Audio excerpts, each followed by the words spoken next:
Hey everyone, we're going to go over how to clean your kitchen stove. The first thing you want to do is make sure that all of the knobs on the stove is off.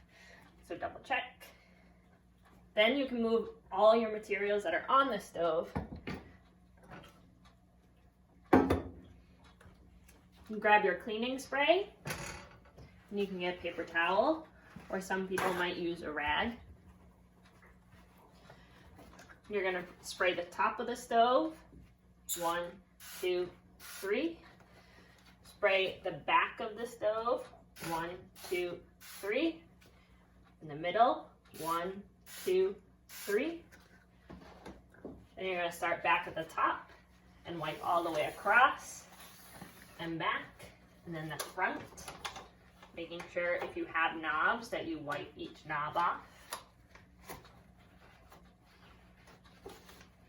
And the back. And all the way down, going around the burners and back.